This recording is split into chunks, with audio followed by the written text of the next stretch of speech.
Welcome to Roshan films.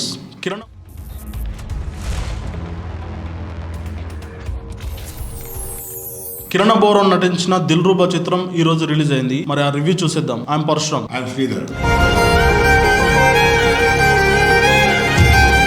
So Parashuram, Dil Ruba trailer recent గా release అయింది. దానికి మంచి బజ్ వచ్చింది. అండ్ ఈ రోజు రిలీజ్ అయింది. ఎలా అనిపించింది మనకి? మెయిన్ ఏంటంటే ఏదైతే థియేటర్కల్ ట్రైలర్ లో రిలీజ్ చేసిన కంటెంట్ ఏదైతే ఉన్నదో, అంటే అవసరం తీరాక చెప్పే థ్యాంక్స్ కి, తప్పు చేశాక చెప్పే సారీకి నా దృష్టిలో పెద్ద వాల్యూ లేదు అని చెప్పేసి ఆ ట్రైలర్ లోనే చెప్పారు. కథ మొత్తం ఈ పాయింట్ మీదనే ఉంటుంది అనమాట. అంటే ఇది కంప్లీట్ గా ఒక క్యారెక్టర్ డ్రివెన్ మూవీ అని చెప్పొచ్చు. అంటే ఆ క్యారెక్టర్ బేస్ చేసుకుని కథనంతా రాసుకున్నారు. ఆ క్యారెక్టర్ చుట్టే పాత్రలు తిరుగుతుంటాయి.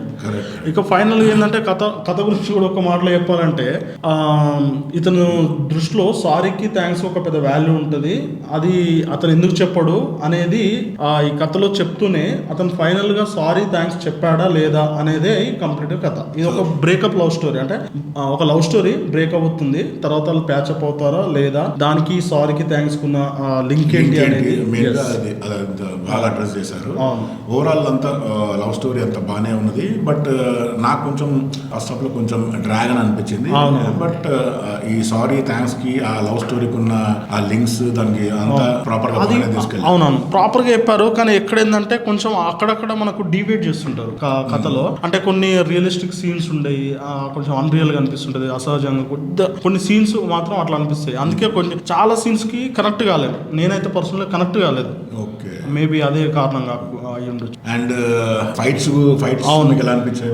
ఫైట్స్ అందులో అంటే పెట్టాల్సిన దానికన్నా హెవీగా పెట్టారేమో అన్న ఫీలింగ్ వచ్చింది. అంటే ఒక చిన్న మాటకే ఆయన ఓవర్గా కొట్టేస్తుంటాడు. అది కొంచెం ఏంటంటే మాస్, అంటే ఈ కిరణ్ బోరంకున్న ఇప్పుడు వచ్చిన ఈ క్రేజీని దృష్టిలో పెట్టుకుని అట్లా డిజైన్ చేశారేమో మేబీ తెలియదు. కానీ కథకైతే అంత పెద్ద ఫైట్స్ అయితే అవసరం లేదేమో అనిపించింది నాకు. ఆ తర్వాత మనకు జోకర్ క్యారెక్టర్ లో వస్తారు కదా, జాన్ విజయ్. ఆ జాన్ విజయ్ క్యారెక్టర్ కూడా మనకు సెకండ్ హాఫ్ లో స్టార్ట్ అయితే సడన్ లో వచ్చేస్తుంది. సడన్ లో వచ్చేసి ఆ సెకండ్ హాఫ్ అంతా ఆ క్యారెక్టర్ అంటే అతను తీసుకున్న ఇనిషియేటివ్ వల్లనే జరుగుతూ ఉంటుంది. అంటే అప్పటిదాకా ఫస్ట్ హాఫ్ అంతా ఒకలాగా వెళ్తుంది, సెకండ్ హాఫ్ అంతా ఒకలాగా వెళ్తుంది. మధ్యలో వీళ్ళ లవ్ స్టోరీ, బ్రేకప్, వీళ్ళ ట్రాక్ ఇది ఉంటుంది. అది కొంచెం ఎందుకో ఫస్ట్ నుంచి కొంచెం ఏదో ఇంట్రొడ్యూస్ చేస్తే బాగుండేమో, సడన్ గా తీసుకొచ్చి అదే మొత్తం కథకు మెయిన్ అయిపోయింది కదా. అది నాకు ఎంతో అది కొంచెం అది కూడా కనెక్ట్ కాలేదు. కరెక్ట్. అండ్ నాకైతే పర్సనల్ గా సినిమాలో బ్యాక్గ్రౌండ్ మ్యూజిక్ చాలా అవును, సాంగ్స్ కూడా చాలా బాగున్నాయి. కొన్ని సీన్స్ బాగా ఎలివేట్ చేశారు. అండ్ సినిమాటోగ్రఫీ కూడా చాలా బాగుంది. అండ్ ఎడిటింగ్ కొంచెం ట్రిమ్ చేస్తే బాగుంటుందేమో అనిపించింది.